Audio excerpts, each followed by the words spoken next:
आत्मसम्मान और शरीर दोनों का एक जैसा ही संबंध है। व्यक्ति जितना ध्यान अपने शरीर का रखता है, उसे कहीं ज्यादा अपने स्वाभिमान और अपने नाम का रखता है। आत्मसम्मान की भूख पेट की भूख से भी ज्यादा मायने रखती है। भोजन से हम अपने बच्चों, दोस्तों और कर्मचारियों का पेट तो भर देते हैं, परंतु क्या उनके आत्मसम्मान को भी उतना ही पोषण देते हैं? पेट की भूख तो खाने से मिटाई जा सकती है, परंतु क्या हम उनके आत्मसम्मान की भूख को मिटाने के लिए प्रशंसा और सराहना के दो शब्द बोलते हैं? याद रखिए, पेट की भूख को तो इंसान हफ्ते 10 दिन में भूल जाता है, लेकिन प्यार के 2 मीठे बोल और सराहना सालों तक उनके कानों में गूंजती रहती है। सच्चे दिल से की गई थोड़ी सी तारीफ पल भर में ही इंसान की जिंदगी बदल सकती है। हिम्मत और उत्साह के 2 शब्द किसी कमजोर और आदमरे से इंसान में इतनी ताकत भर देती है कि वह फिर से जिंदगी जीने को बेताब हो जाता है। कई बार लोग प्रशंसा और सराहना जैसे उत्साहवर्धक शब्दों का गलत मतलब निकाल लेते हैं। उन्हें लगता है कि हम अपना मतलब निकालने के लिए चापलूसी और मक्खनबाजी कर रहे हैं, लेकिन ऐसा बिल्कुल नहीं है। आप लोगों की संतुष्टि के लिए मैंने इन शब्दों का भी इस्तेमाल करके देखा, लेकिन समझदार लोगों के सामने ये सारे पैतरे बकवास साबित हुए। चापलूसी झूठ और स्वार्थ का दूसरा नाम है। चापलूसी करने वाला व्यक्ति कभी सफल नहीं होता। कई लोग तारीफ के इतने भूखे होते हैं कि वे चापलूसी को भी तारीफ समझकर निगलते जाते हैं।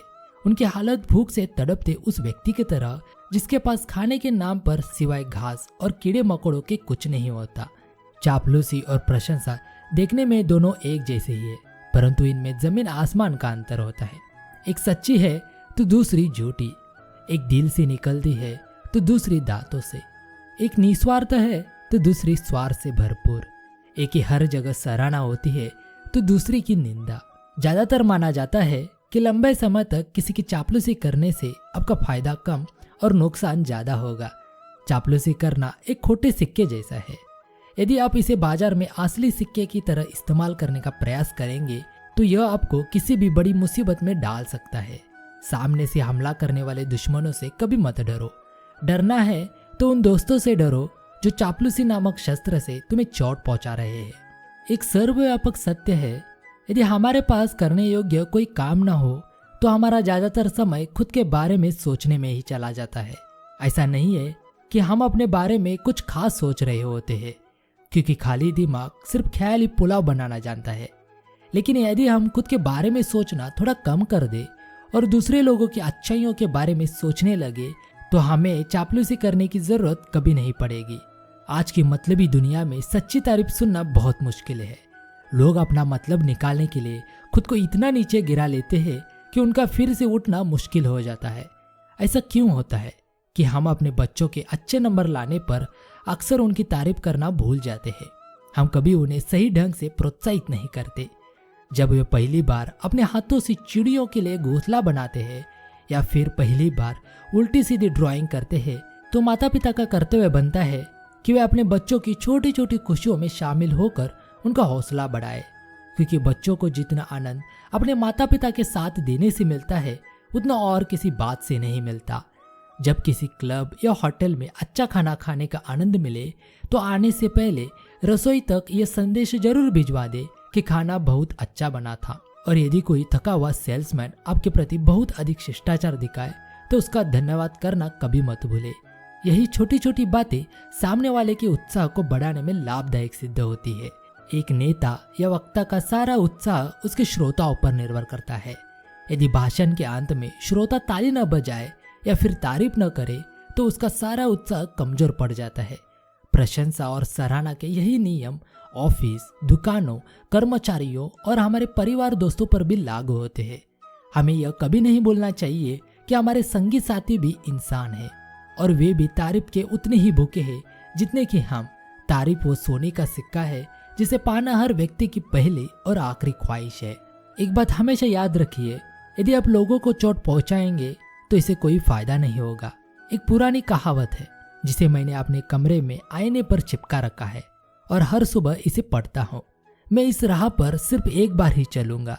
इस दौरान यदि मैं कुछ अच्छा कर पाया या लोगों का कुछ भला कर पाया तो मैं अपने कदम पीछे नहीं हटाऊंगा और ना ही इसे कल पर टालूंगा, क्योंकि मैं कभी पीछे मुड़कर नहीं देखना चाहता।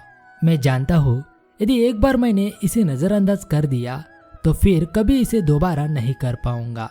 वो प्रत्येक मिलने वाले व्यक्ति से कुछ ना कुछ सीखने का प्रयास जरूर करना चाहिए, क्योंकि हम दूसरों से सीख कर हम बेहतर होते चले जाते हैं।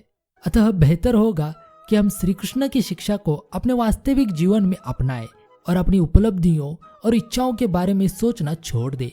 लोगों की चापलूसी करने के बजाय पूरी ईमानदारी से उनकी तारीफ करें और दिल खोलकर उन्हें सराहे। यदि आप ऐसा कर पाए तो ये आपके जीवन की सबसे बड़ी उपलब्धि होगी, क्योंकि आप जो कहेंगे वो आपको कभी याद नहीं रहेगा, लेकिन वे इसे कभी नहीं भूल पाएंगे। जो व्यक्ति बिना वजह किसी पर संदेह करता है वह कभी खुश नहीं रह सकता।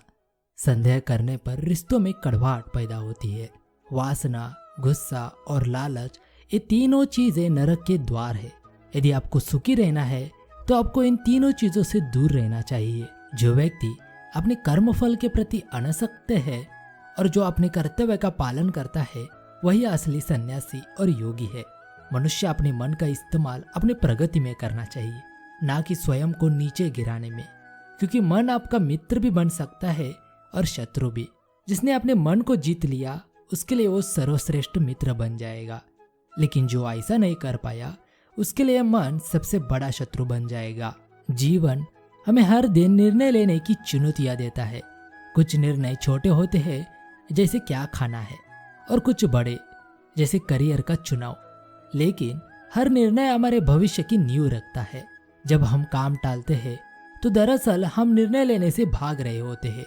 आगे की कुछ बातें आपको सिखाएगी कि कैसे निर्णय लेने की शक्ति को अपनी इच्छा शक्ति के साथ जोड़कर हम अपने जीवन को बदल सकते हैं। सबसे पहले निर्णय की जिम्मेदारी स्वीकार करें। हर निर्णय का परिणाम, चाहे वो अच्छा हो या बुरा, आपके हाथ में है। ये जिम्मेदारी आपको शक्ति देती है, ना कि डराने के लिए। निर्णय को तोड़िए, बड़े फैसलों को छोटे छोटे निर्णयों में बांटे। यदि आपको एक बड़ा प्रोजेक्ट शुरू करना है तो उसे छोटे छोटे चरणों में बांट ले। हर छोटे निर्णय से आत्मविश्वास बढ़ता है और टालने की आदत कम होती है। समय की सीमा तय करें। हर निर्णय के लिए एक समय सीमा रखें। इससे आप प्रोक्रेस्टिनेशन से बचेंगे, क्योंकि आप जानते हैं कि निर्णय लेने की एक समय सीमा है। परिणामों का सामना करना, कभी कभी परिणाम अपेक्षा के अनुरूप नहीं होते, लेकिन ध्यान रखें हर निर्णय से सीख मिलती है। अपनी गलतियों से सीखे और आगे बढ़े। दृढ़ता का अभ्यास करें। निर्णय लेने के बाद उस पर टिके रहना भी जरूरी है। बार बार निर्णय बदलने से बचे, क्योंकि इसे प्रोक्रेस्टिनेशन को बढ़ावा मिलता है। सही कर्म वह नहीं है जिसके परिणाम हमेशा सही हो, बल्कि सही कर्म वह है जिसका उद्देश्य कभी गलत ना हो। मनुष्य को जीवन की चुनौतियों से भागना नहीं चाहिए और ना ही भाग्य और ईश्वर की इच्छा जैसे बहानों का प्रयोग करना चाहिए। होने पर और ज्यादा दुखी होने पर निर्णय नहीं लेना चाहिए, क्योंकि यह दोनों परिस्थितियां आपको सही निर्णय नहीं लेने देती है। अच्छे कर्म करने के बावजूद भी लोग केवल आपकी बुराइयां याद रखेंगे, इसलिए लोग क्या कहते हैं इस पर ध्यान मत दो। तुम अपना कर्म करते रहो। इस दुनिया में कोई भी पूरी तरह से सही नहीं है, इसलिए लोगों की अच्छाइयों को देखकर उनके साथ अच्छे रिश्ते बनाइए। अच्छी नीयत से किया गया काम कभी व्यर्थ नहीं जाता और उसका फल आपको जरूर मिलता है। सत्य कभी दावा नहीं करता कि मैं सत्य हूँ, लेकिन झूठ हमेशा दावा करता है कि सिर्फ मैं ही सत्य हूँ। धरती पर जिस तरह मौसम में बदलाव आता है, उसी तरह जीवन में भी सुख दुख आता जाता रहता है। मनुष्य हमेशा अपने भाग्य को कोसता है, यह जानते हुए भी कि भाग्य से भी ऊंचा उसका कर्म है, जिसके स्वयं के हाथों में है। यदि तुम्हारे अंदर खुद को बदलने की ताकत नहीं है तो तुम्हारा कोई अधिकार नहीं कि तुम भगवान या भाग्य को दोष दो। कोई भी मनुष्य क्षण भर भी कर्म किए बिना नहीं रह सकता।